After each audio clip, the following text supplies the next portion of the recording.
En agricultura, la familia, la empresa y la innovación se unen en Empresas Familiares e Innovación. Un espacio para reunirnos a conversar sobre empresas familiares, gobierno corporativo, innovación y transformación organizacional. Creemos que solo juntos comprendemos mejor el presente y co-creamos futuro. Todos los domingos a las 12 horas nos reunimos con destacados invitados e invitadas para compartir experiencias, aprendizajes y buenas prácticas. Empresas Familiares e Innovación es una presentación de Proteus, consultora especializada en management, governance e innovación corporativa. Conducen Gonzalo Jiménez y Alejandra Secarelli. Produce Victoria Uranga. Buenas tardes. Les damos una cordial bienvenida a este 9º programa de Empresas Familiares e Innovación. Soy Alejandra Secarelli y como cada domingo tengo el gusto de poder acompañar a Gonzalo Jiménez, presidente de Proteus, en esta aventura en desarrollar el único programa radial en Chile sobre empresas familiares e innovación. Muy buenas tardes, Alejandra, y a todos los que nos acompañan. Efectivamente, este es nuestro programa número 9. Según nuestra productora, que es muy esotérica y sabe mucho de cosas misteriosas que escapan la vida de los mortales como nosotros, el número 9 es un número altruista. Y es una linda inspiración ese altruismo del 9, porque nos enseña a vivir con serenidad, con aceptación, tolerancia y también apertura espiritual. Entonces da una preciosa inspiración, ¿no es cierto?, para todos los días, pero particularmente para comenzar este nuevo programa que vamos desarrollando y en que vamos compartiendo, ¿no es cierto?, tantas experiencias, aprendizajes y buenas prácticas y desafíos también, por supuesto, de las familias empresarias, Alejandra. Así es, y partimos el programa con todo nuestro cariño, mandando fuerza a los que están luchando por la vida y agradeciendo el privilegio de poder compartir con ustedes desde nuestra casa este programa. Por eso, Gonzalo, te invito a que le saquemos jugo a este espacio y para eso te propongo que comentemos tu última columna en El Pulso del diario La Tercera. ¿Quiénes son esos poderes fácticos del gobierno corporativo que planteas en esa columna? Es una de esas columnas que a veces llaman la atención porque hablo de los principales o los principals, como se les conoce en inglés, que son esos actores que inciden directa o indirectamente, y ahí está como la clave en la toma de decisiones. Son como poderes fácticos que están en todos los sistemas de cómo se gobiernan las organizaciones, las empresas, que se conoce como el gobierno corporativo, ¿no es cierto? Esto se ve y se observa clarito en empresas familiares, en mutuales, en cooperativas, en gremios, asociaciones, fundaciones, pero también en medios de comunicación, en partidos políticos sin duda y en organismos estatales. Y estos actores pueden posibilitar o también llegar a ser una peligrosa resistencia para los innovadores. Entonces, por eso que es importante identificar eso, el rol y quiénes son, porque pocas veces se menciona. Algunos dicen demasiado caliente para manejarlo, entonces mejor mantenerlo a la distancia. ¡Ay, se siente ese poder! Pero antes de eso, cuéntame por favor, ¿por qué planteas que ellos y ellas tienen tanta importancia en estos tiempos de crisis? Mira, si uno piensa, las crisis son como los temporales, los vendavales, las tormentas o los huracanes, en que lo único que sostiene el árbol son sus raíces. Entonces, lo mismo ocurre en las organizaciones. Esas raíces organizacionales son muy fuertes, le permiten resistir, pero también en momentos como los que estamos viviendo, esas raíces pueden impedir que el edificio se cimbre ante el temblor, el terremoto, y por lo tanto que podamos ir cambiando, adaptándonos. En el fondo, en periodos de crisis como el que estamos viviendo, más que gestionar solamente planes, inversiones, ventas y prometer resultados en fin financiero, gobernar una organización en crisis implica enfrentarnos a nuestras viejas certezas. Por lo tanto, es un trabajo muy interior en buena medida y por lo tanto eso nos permite, en la medida que seamos capaces de hacerlo, abrazar el cambio personal, el cambio organizacional y también el cambio que estamos necesitando como sociedad. Por lo tanto, esto tiene que ver con cómo aprender a surfear estas olas, en que hay corrientes a la vista, pero hay otras que son subterráneas y que esas nos pueden hacer zozobrar en el fondo. Porque como tú bien sabes, Ale, en las organizaciones es como en las familias. Siempre está ocurriendo algo. Y me imagino que así como hay muchas formas de surfear una ola, las tubos, las aéreas, las snap, qué sé yo, también hay distintos tipos de principals, ¿no? Sospecho. Bueno, primero me impresiona su conocimiento de surfeo. Se nota que usted está muy cerca del mar ahí hablando, ¿no? Así que creo que nos da alguna pista que va a ser interesante. Claro. Y efectivamente, hay principales, como decía antes, que son públicos y notorios. El líder indiscutido de una empresa familiar. El gerente ancla, que no permite que ni una hoja, como se decía antes, se mueva sin su consentimiento. Grupos controladores, presidentes de instituciones, entre otros. Eso son públicos y notorios, ¿no es cierto? Y está muy bien, etcétera. Pero también los hay menos visibles, incluso invisibles. Y pueden ser incluso más gravitantes. Por nombrar solo algunos. Piensen en el fundador retirado, cuyo control remoto abarca todo. Está en su casa, no, yo no me meto en nada, ni me entero. Todo bajo el control. O la matriarca, que es la kingmaker, ¿no es cierto?, la que hace y deshace a los reyes en grupos familiares, ¿no es cierto?, a los líderes. O el padrino, que se ve tanto en política de partido o de agencias estatales, ministerios y otras reparticiones, que maneja un ajedrez maestro, y todos son piezas o peones sacrificables en el altar de sus ambiciones y en sus planes. O los propios sindicatos, los líderes de esos sindicatos, que a veces son los presidentes, pero a veces son otros. O, si estamos hablando de innovación, un gerente técnico que no admite cambio y que frena toda innovación que no se ha inventado acá, entre tantos otros. Hay harta diversidad, ¿no? Oye, así lo veo, pero si hay tanta diversidad, pareciera que igual existiese un denominador común en su poder. En tu columna, tú citabas a Foucault, diciendo que el poder no es algo que se posea, sino que se ejerce y existe en las relaciones. Y desde ese lugar, ¿cómo se expresa esto en las relaciones que construyen los principales? Perfecto. Bueno, veo que su lectura de filosofía en francés está muy al día, así que la felicito, ¿vale? Buen maestro, pues. La mala influencia, la mala junta son responsables de todo en esto, pero bueno, en la vida. Yo diría, para responder tu pregunta, derechamente, que el poder de los principales se manifiesta en las reacciones del resto a sus presiones, a las actitudes que estos adoptan.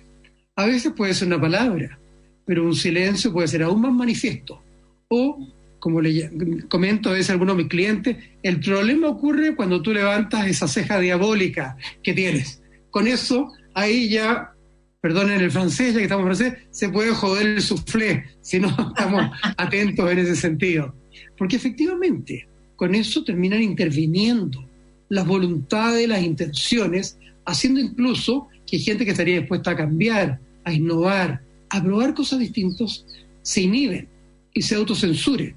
El peor tipo de censura es la autocensura. Y por lo tanto, terminemos con obediencias, negociaciones o pies forzados, ¿no es cierto?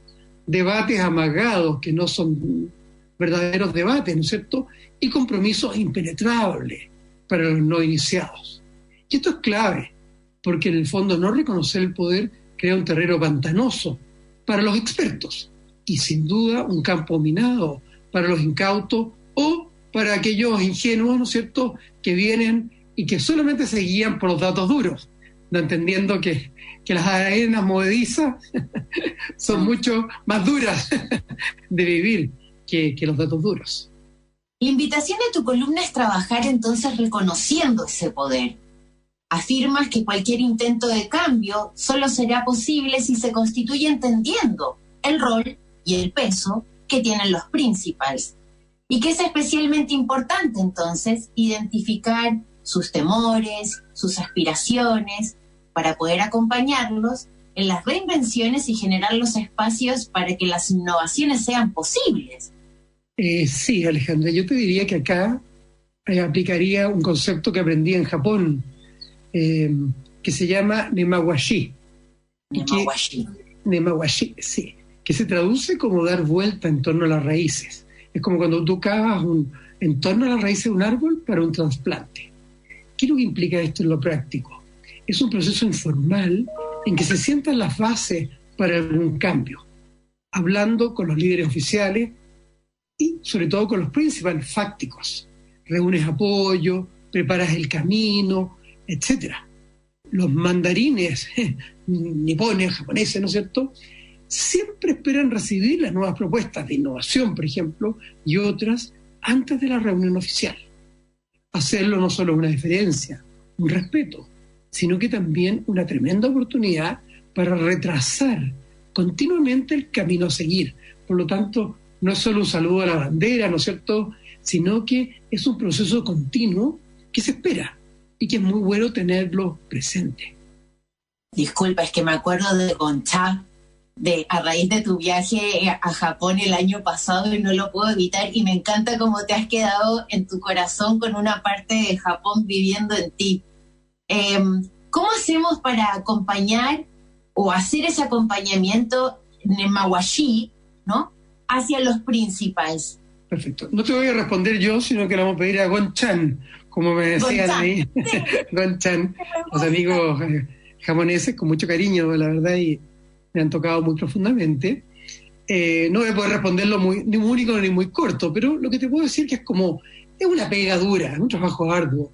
Una parte es lo que hay que saber, la sapiencia, y otra parte tiene que ver más con un arte, ciencias ocultas, ¿no es cierto?, un arte elusivo.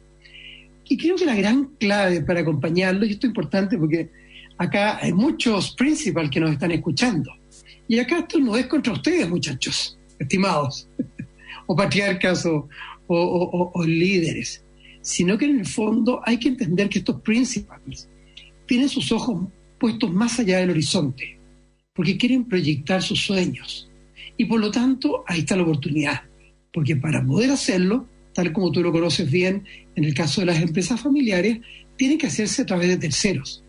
Y en ese espacio es posible que aparezcan oportunidades, ¿no es cierto?, de cuestionarse. Y como decía Václav Havel, hasta de sospechar de uno mismo. Entonces, lograr esa apertura, lograr ese diálogo y esos encuentros permite a la organización navegar en aguas turbulentas. Y ojalá llegar justo a tiempo para ver florecer a más de algún cerezo en flor. Flores de cerezo y su breve florecimiento han inspirado a tantas culturas y por tantas generaciones. En particular, entiendo que, como lo hemos conversado, el mundo budista, estas flores tienen un significado simbólico que se asocia con el carácter pasajero de la belleza y de la vida, pero también con el ciclo de transformación propio de la vida, por lo tanto con el renacer. Y es precisamente ese renacer permanente que está implícito en los procesos de innovación en el que yo he ido aprendiendo contigo, ¿verdad? Y hoy tenemos un invitado de lujo, súper especial, porque nos acompaña Hugo Salamanca, presidente y CEO de High Service Corp. Pero antes, los invito a una pequeña pausa y ya volvemos.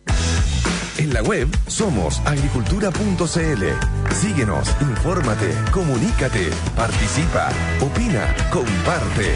Agricultura.cl. Hola, soy Alex Tudor. ¿Te apasiona la tecnología y la forma en que está cambiando nuestras vidas? Te invitamos a compartir con nosotros todas las noches un nuevo desafío digital, donde estaremos conversando con los líderes de la innovación y la nueva economía. De lunes a viernes, de 21 a 21:30 horas, Desafío Digital en Radio Agricultura. En Agricultura estamos en Empresas Familiares e Innovación con Gonzalo Jiménez Seminario. Ya estamos de vuelta. Esperamos que sean muchos los que se quieran sumar como auspiciadores en esta gran aventura de compartir aprendizajes sobre empresas familiares e innovación. Y como lo habíamos anunciado, hoy tenemos como invitado a Hugo Salamanca, presidente y CEO de High Service Corp. Él es penquista de corazón, ingeniero eléctrico de la Universidad de Concepción, en donde también ha sido profesor. Muy bienvenido, Hugo. Quiero agregar también que además de ser un padre fundador de su familia, Hugo es un innovador empedernido, podríamos llamarlo, ¿cierto?, de servicios, productos y, por favor, atentos a la palabra que voy a usar ahora, robóticos, palabra que no se asocia mucho y no se menciona mucho en Chile. Productos robóticos para la minería, y voy a agregar una segunda palabra, un segundo apellido, para la minería global. Y ese es el sello del holding que Hugo preside. Así que realmente estamos en tu caso extraordinario. Muy bienvenido, Hugo. Muchas gracias, Gonzalo. Realmente para mí es muy placentero compartir con ustedes y bueno, a disposición a compartir experiencias. Fundamentalmente esa es la idea que tengo y que ustedes muy bien llevan a través de este maravilloso programa. Hugo, cuentan que uno de los orígenes de tu mirada en esta relación especial con las máquinas, la robótica, como nos cuenta Gonzalo, vienen de San Rosendo entre vagones de trenes. ¿Eso es así? Sí, efectivamente. Yo lo comento porque en alguna reflexión por ahí que siempre aparece de dónde viene este espíritu de acercamiento, de entusiasmo, motivación para hacer cosas de estas dimensiones, de grandes fierros, grandes máquinas.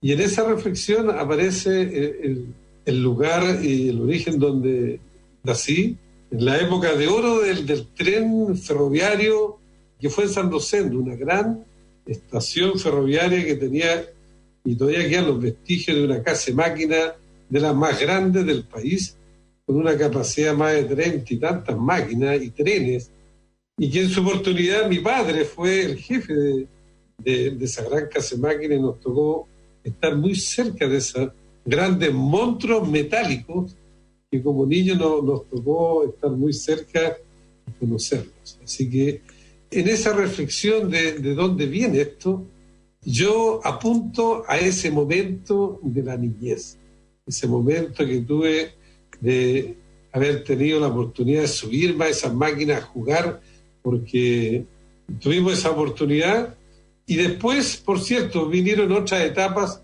ya en la vida profesional que fueron consolidando esa cercanía a estas grandes máquinas, como fue la etapa de trabajo en Chuquicamata. En Chuquicamata, la participación de fines de los 80 en un gran proyecto que se empezaron a ejecutar en Chuquicamata de ese entonces, que era la minera a tajo abierto más grande del mundo, y por lo tanto uno en esa formación profesional sin querer empezó a acostumbrar esa mirada de las grandes máquinas, de los grandes desafíos.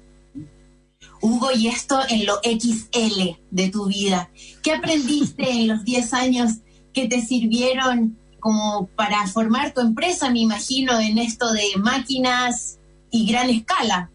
Bueno, yo creo que fue fundamental esa gran escuela en la formación profesional de Chuquicamata. Como comentaba, me tocó participar en grandes proyectos, principalmente en el área de proceso de la concentradora y posteriormente Mina Concentradora, donde uno todo lo que vio ahí era en grande. Los camiones mineros más grandes del mundo, los molinos más grandes del mundo, etcétera. Y por lo tanto uno empieza a asimilar algo que claro, allá en Chuquicamata, pensar de otra manera no era efectivo, no sirve. Allá había que pensar en grande. Por lo tanto, yo diría que va asimilando esa mirada. Cuando, por cierto, tomé la decisión de emprender este desafío de la compañía, también fue una mirada de decir, si vamos a hacer esto, lo vamos a hacer en grande. Si no, mejor no lo hagamos. Para que realmente valga la pena, pensemos en una visión de alto nivel, un sueño de alto vuelo. Yo creo que eso, por cierto que Chuquicamata, Codelco, tuvo un timbre y un sello. Qué notable. Fíjate que, bueno, dicen que lo grande es pequeño también, porque uno parte de lo pequeño y de ahí se vuelve grande. Pero lo importante es que las aspiraciones, ¿no es cierto?, sean grandes, que los sueños y el atreverse a soñar en grande, aunque uno tenga que partir a escala más modesta en ese sentido. Pero Ale, tú yo creo que quieres seguir conociendo la historia de Hugo. Y entender también un poco, ¿no es cierto, Gonzalo, esto del ciclo de haber cumplido en Codelco? Y Hugo, en vez de irte a estudiar a Wisconsin, renunciaste y te viniste a Santiago. Cuentan que algo tiene que ver una caminata con unos perros que te ayudó a tomar una decisión.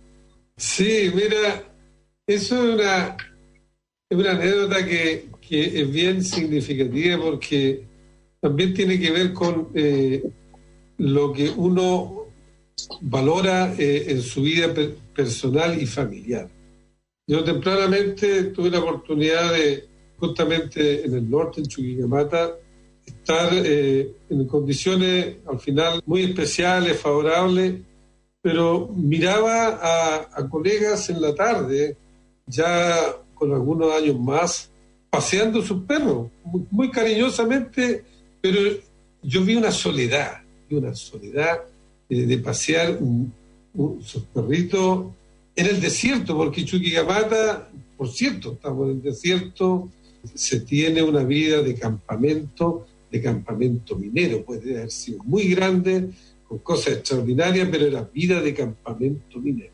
Entonces, en este desafío de salir a perfeccionarse al extranjero, había una regla en ese momento que después había que pagar el doble de años en la compañía, que puede ser razonable, me parece bien, porque si uno recibe un apoyo de esa magnitud, es razonable que después haya un compromiso de devolver eso a la compañía, del aporte que se espera.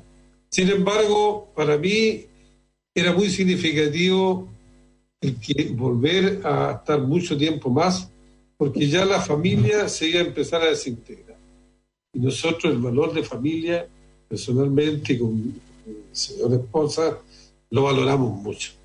Por lo tanto, ese paseo de perrito, dijimos, bueno, no queremos estar así también en 4 o 8 años más en esa misma situación. Y por lo tanto dijimos, bueno, tenemos aspiraciones, veamos otra alternativa. Claro. Qué interesante este tema como decisión familiar, como de alguna manera ese apoyo de la familia te genera, es la mitad de la batalla, ¿no? De la carrera, como tú nos decías en un momento.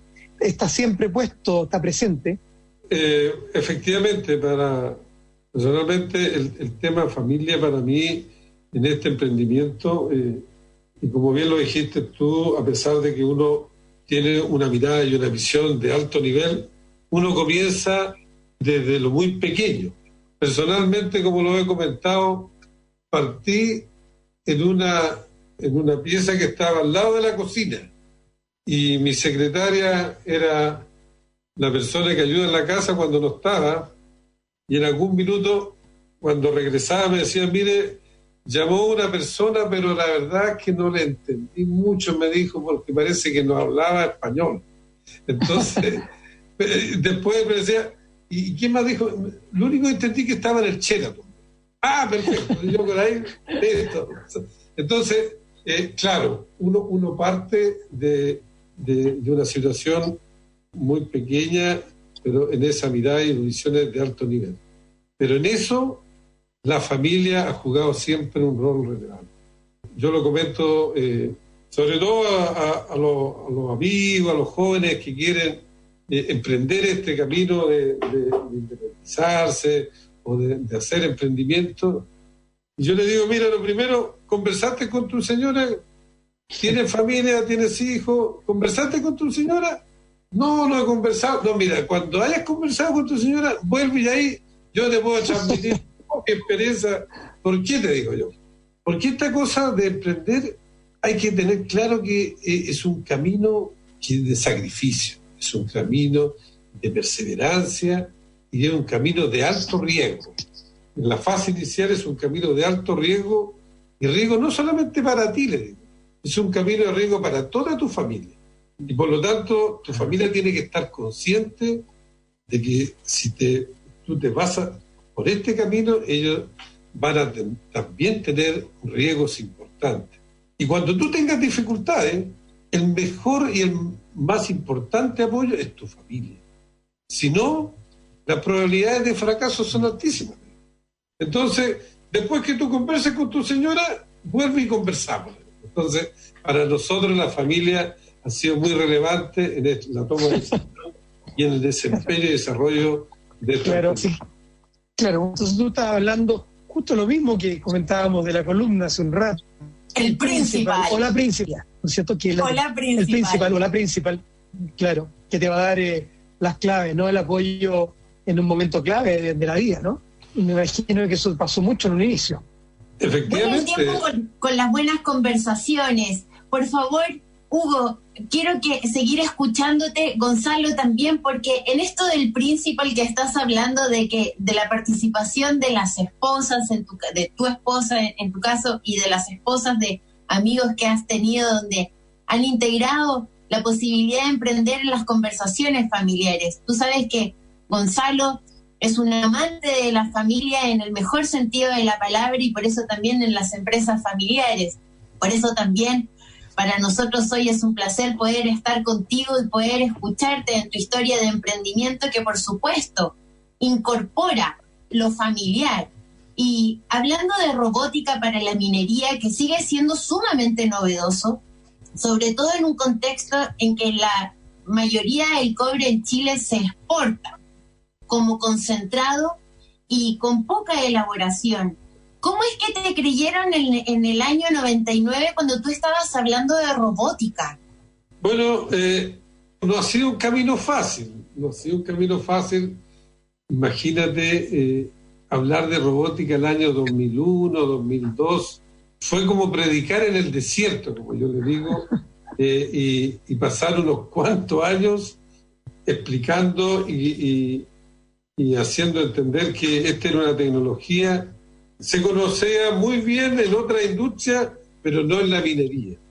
Convencerlo que era una tecnología que puede hacer un valioso aporte al negocio minero, principalmente en aspectos de mejorar rendimiento, productividades, pero sobre todo es una muy buena oportunidad para sacar de la primera línea a los trabajadores que están desarrollando actividades con alto riesgo de accidente o de ambientes de alta contaminación. Por lo tanto, yo creo que no fue fácil el camino, sin embargo, yo tengo que agradecer que tengo en esta vida profesional amigos profesionales en la minería que también tienen mirada innovadora, que también están buscando oportunidades de mejoramiento en sus procesos, de los cuales son responsables, y vieron y confiaron en lo que le presentamos. También un poco porque yo diría, y ese es un aprendizaje que es bueno tenerlo presente, uno en esto de las oportunidades, porque siempre uno escucha, denme una oportunidad, y la oportunidad yo digo que uno se la gana. La oportunidad uno la va desarrollando inclusive antes que comience el emprendimiento. Cuando uno es un profesional y tiene dedicaciones y muestra responsablemente desarrollos especiales, uno va creando una imagen, va creando una experiencia. Y por lo tanto, cuando uno presenta una idea nueva, hay ya un prestigio y una experiencia que lo avala a uno, que lo que dice lo cumple, que lo que dice se va a hacer. Y por lo tanto, en ese sentido, mi consejo a las nuevas generaciones, esto de las oportunidades hay que mirarlo permanentemente. Cuando uno es un profesional, avanza en esa línea y por lo tanto después cosecha. Entonces, ahí hay un aprendizaje, esto de la oportunidad. Qué interesante, Hugo, porque fíjate que calza mucho con la línea que seguimos nosotros en este programa, esta mirada más desde el effectuation y cómo funcionan los emprendedores expertos, que plantean que las oportunidades no hay que descubrirlas, hay que construirlas. Viene de uno la creación, incluso la co-creación con otros. Así que calza muy bien. Alejandra. Vuela el tiempo con las buenas conversaciones. Al regresar, profundizaremos en algunos aspectos claves de esta empresa que marca la senda mundial en el desarrollo de la robótica para la ingeniería. A nuestros auditores les recordamos que pueden escribirnos al correo empresasfamiliares@agricultura.cl. Además, que toda la información sobre Proteus también la pueden encontrar en LinkedIn. Y si quieren volver a escuchar este programa o compartirlo, pueden encontrar el podcast en radioagricultura.cl. ¡Ya volvemos! Este Día del Padre participa por los premios que Radio Agricultura tiene para ti. Solo debes ingresar a agricultura.cl, sección concursos, seguir las instrucciones y gana. Los mejores concursos los encuentras en agricultura.cl. En Agricultura estamos en Empresas Familiares e Innovación con Gonzalo Jiménez Seminario. Gracias por estar con nosotros. Hoy estamos con Hugo Salamanca en el programa Empresas Familiares e Innovación con Gonzalo Jiménez Seminario.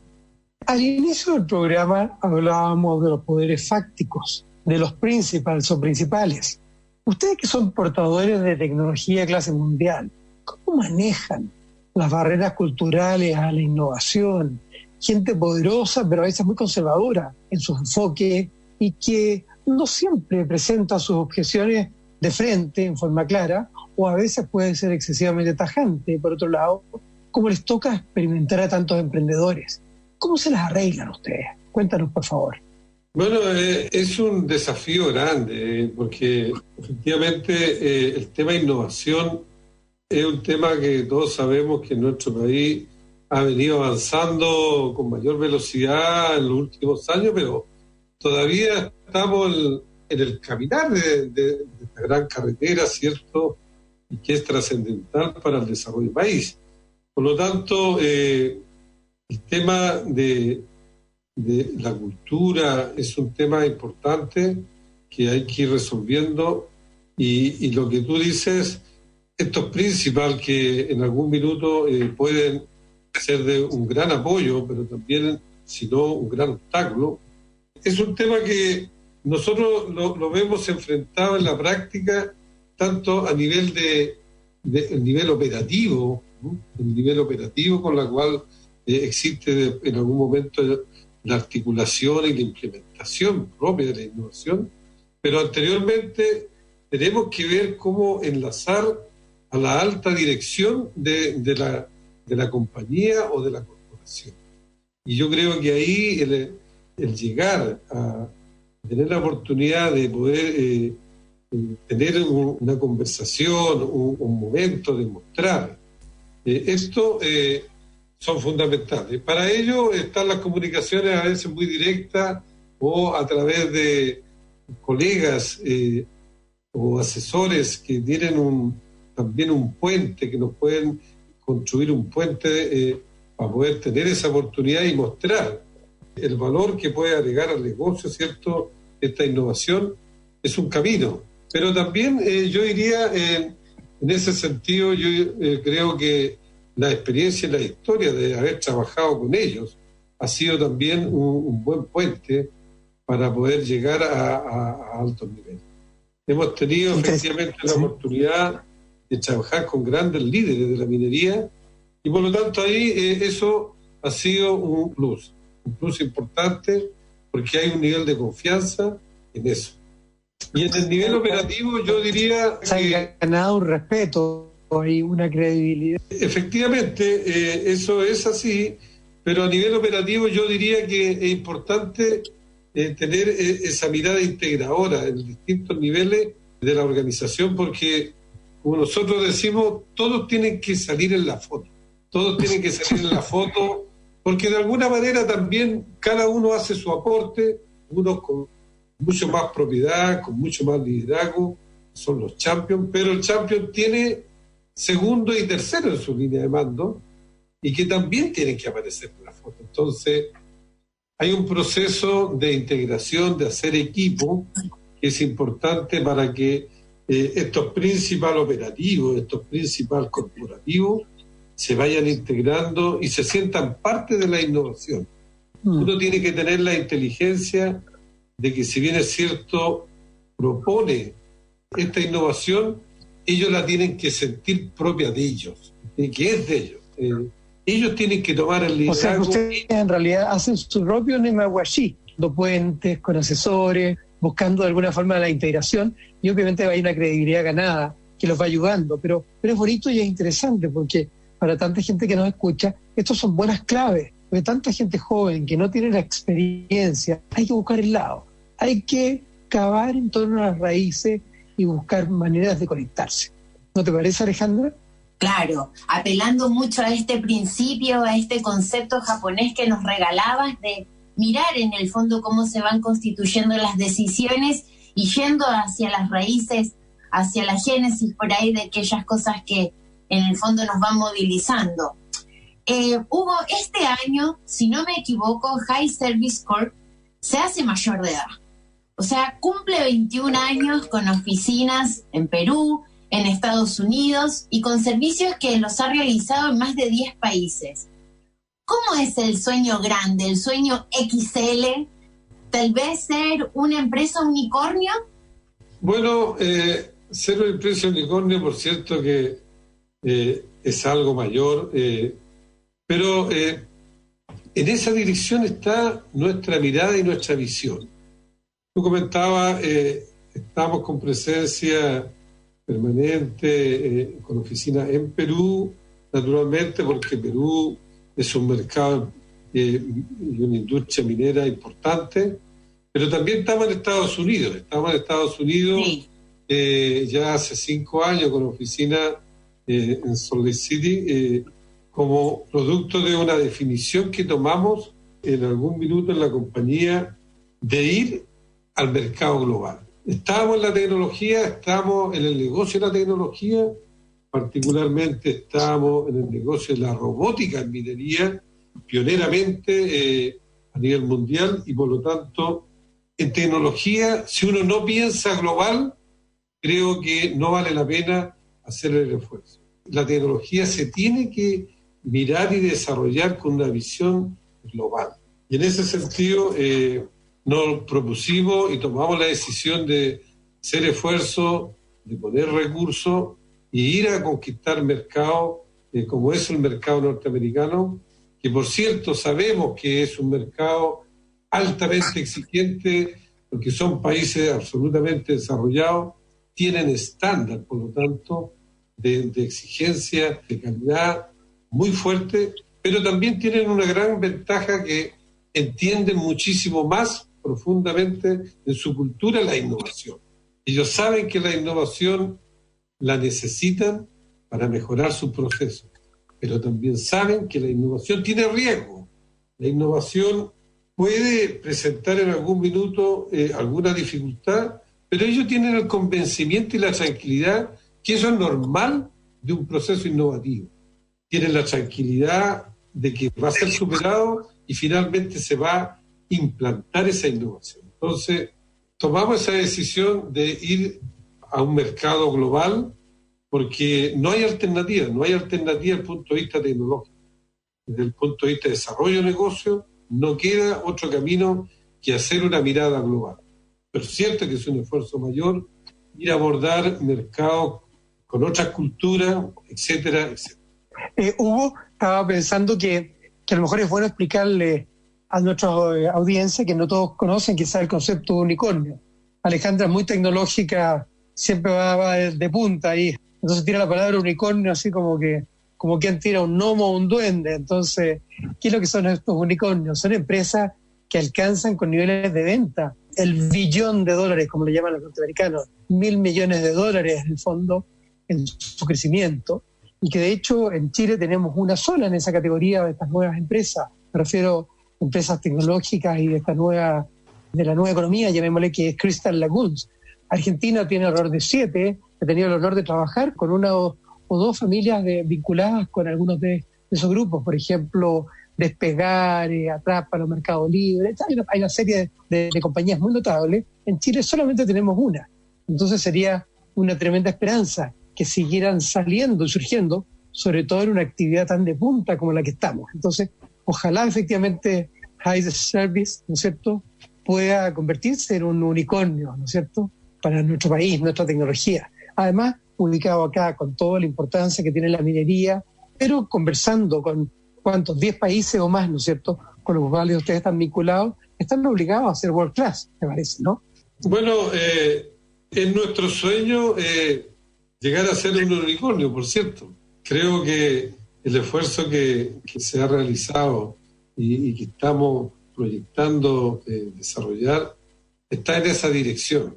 Obviamente es un camino que tenemos que recorrer, pero esperamos en esto de toda la transformación digital, ¿cierto?, que hoy día está con mayor conciencia en la industria y sobre todo en la industria minera. Todos sabemos que ha sido una industria muy conservadora, pero ya tomó conciencia clara que la incorporación de la innovación, la incorporación tecnológica en su proceso es central. Y ahí la robótica tiene algo que aportar importante. Por lo tanto, tenemos la esperanza de avanzar en nuestro crecimiento de manera importante y claro, eso va a requerir un esfuerzo mayor de todo el equipo de la compañía que está detrás de esto. Una pregunta en esa línea.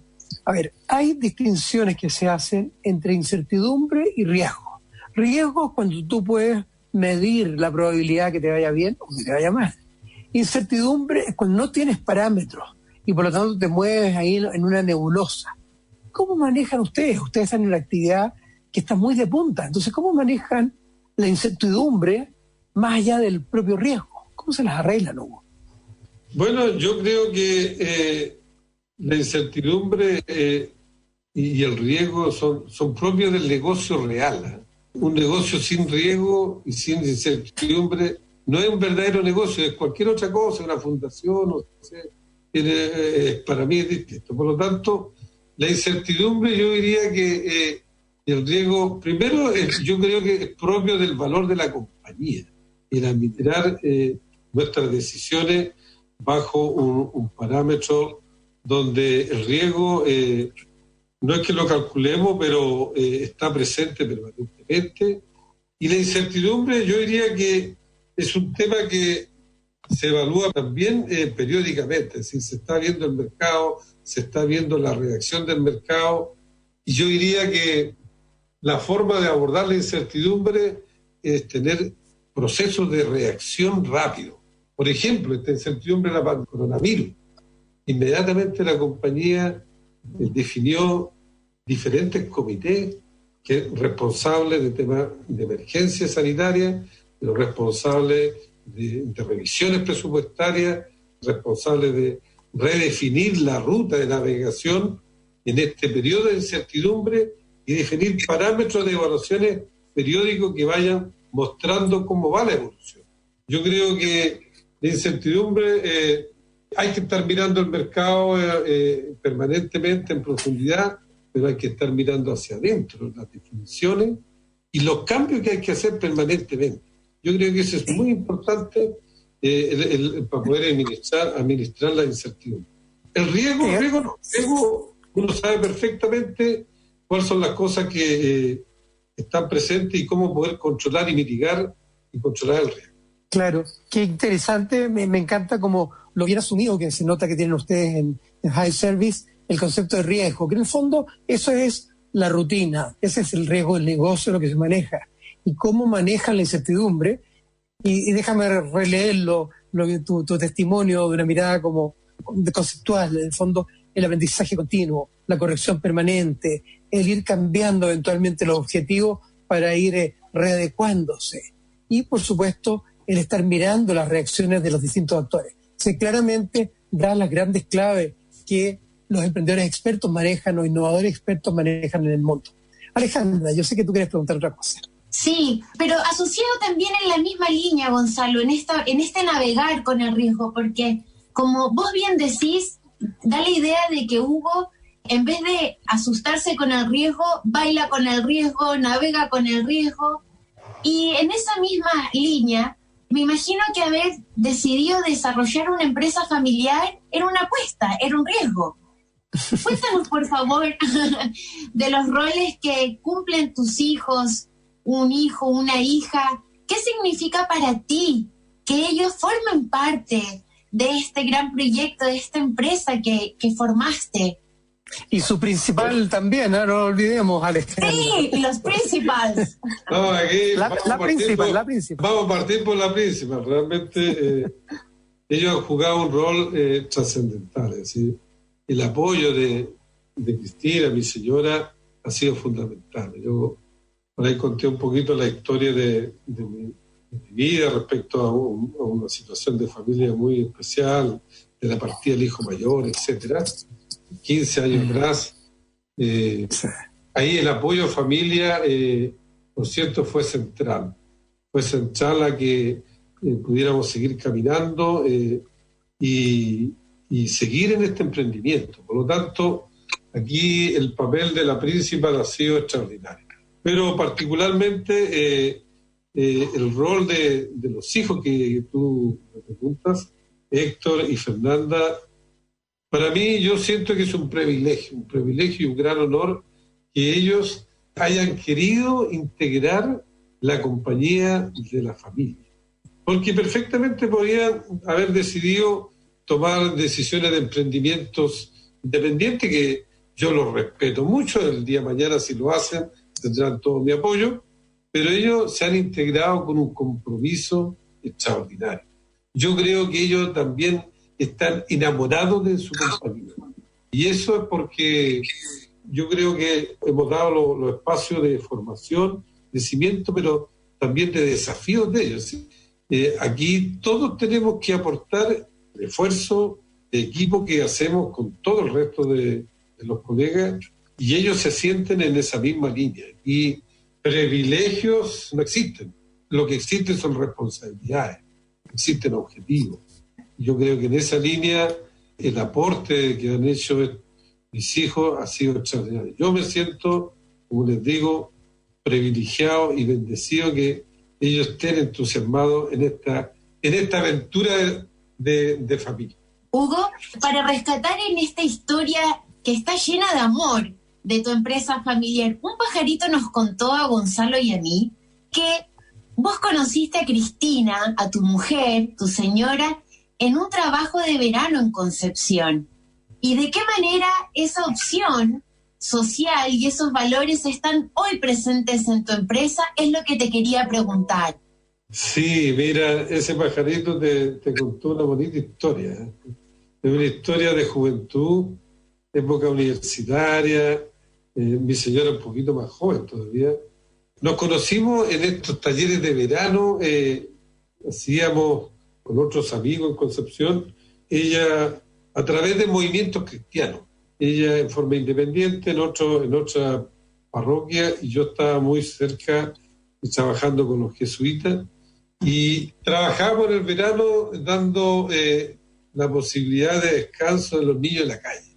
Tomábamos 20, 30 niños y los llevábamos un par de semanas a lugares que podían realmente tener un disfrute que ellos no tenían ni una posibilidad de tener.